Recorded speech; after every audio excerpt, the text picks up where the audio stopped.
সরকারি হোক বা বেসরকারি প্রতিষ্ঠান, সকলের সাইনবোর্ডে এবার প্রতিষ্ঠানের নাম লিখতে হবে বাংলা ভাষায়। অন্য যে কোনো ভাষায় ওই প্রতিষ্ঠানের নাম লেখা থাকলেও বাংলায় লেখাটা বাধ্যতামূলক। শিলিগুড়ির পর এবার এই দাবি উঠল শহর ধূপগুড়িতেও। সোমবার ধূপগুড়ি পুরসভাতে এই দাবিতেই ডেপুটেশন দিল বাংলা পক্ষ। দিন কয়েক আগে শিলিগুড়ি পুর নিগম নির্দেশিকা জারি করে জানিয়েছে সমস্ত দোকান ব্যবসায়ীদের প্রতিষ্ঠানের নাম বাংলাতে লিখতে হবে। ইতিমধ্যে শিলিগুড়ির পুরো এলাকার ব্যবসায়ীরা বাংলাতে প্রতিষ্ঠানের নাম লেখা শুরু করে দিয়েছেন। এবার এই দাবিতে ধূপগুড়িতে সরব হয়েছে বাংলা পক্ষ। পুর প্রশাসক বোর্ডের ভাইস চেয়ারম্যানের কাছে তাদের দাবির বিষয়ে ডেপুটেশন তুলে দেয়।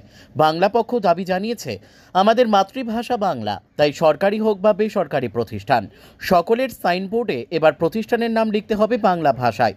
অন্য যে কোনো ভাষায় ওই প্রতিষ্ঠানের নাম লেখা থাকলেও বাংলায় লেখাটা বাধ্যতামূলক করা হোক। পুরো প্রশাসক বোর্ডের ভাইস চেয়ারম্যান রাজেশ কুমার সিং জানিয়েছেন, ওরা এসেছিল সর্বস্তরে বাংলা ভাষা চালু করতে হবে, ওরা ডেপুটেশন দিয়েছে। মিউনিসিপ্যালিটি অফিস আমাদের একটা অটোনমাস বডি, সেখানে আমাদের বিওসিতে আলোচনা করতে হবে। আলোচনা করে এ ব্যাপারে আমরা বিস্তারিত জানাবো। অন্যান্য পুরসভার ক্ষেত্রে, যেমন শিলিগুড়ি পুরসভার ক্ষেত্রে ইতিমধ্যে ব্যবস্থা নেওয়া হয়েছে। আমরা একটা বডি মিটিং না হলে তো বলতে পারবো না, বিওসি লাভ দিতে এটা সিদ্ধান্ত বলতে পারবো। ওনারা প্রপোজাল দিয়েছে, বিওসিতে সিদ্ধান্ত। এদিন বাংলা পক্ষের তরফে উপস্থিত ছিলেন জলপাইগুড়ি জেলার সম্পাদক অভিষেক মিত্র চৌধুরী, বাংলা পক্ষের ধূপগুড়ি বিধানসভা ক্ষেত্রের সম্পাদক সুশঙ্কর রায় সহ সংগঠনের অন্যান্য কর্মী সমর্থকরা। ধূপগুড়ি থেকে ভাস্কর মহন্তের রিপোর্ট, আমাদের টিভি।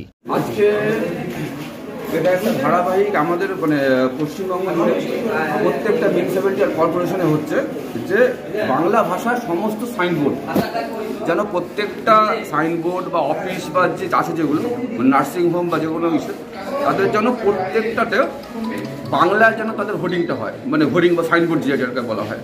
তো এটা কলকাতা কর্পোরেশন ইমপ্লিমেন্ট হয়েছে, শিলিগুড়িতেও এর মধ্যে হলো।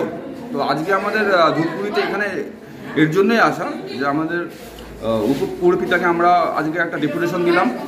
তাতে আমাদের এখানে দাবি হচ্ছে যে আমাদের যেটা করে আসছে যে যেন প্রত্যেকটা বাণিজ্যিক প্রতিষ্ঠানে যেন বাংলা হোর্ডিং বা ফ্লেক্স বা ব্যানার যেটাই হোক সেটা যেন বাধ্যতামূলক হয়, ওটার লক্ষ্যে আজকে আমাদের ডেপুটেশনটা ছিল। কি বললো, কি জানালো উপপুরপিতা? উনি বললেন যে নেক্সট মান্থে ওনাদের একটা ওই মিটিং আছে, তো ওই মিটিংয়ে ওটা উনি এটা অবশ্যই ওঠাবেন আর এটাকে পাস করানো, আর শুধু পাস করানো না, এটাকে ইমপ্লিমেন্ট করানো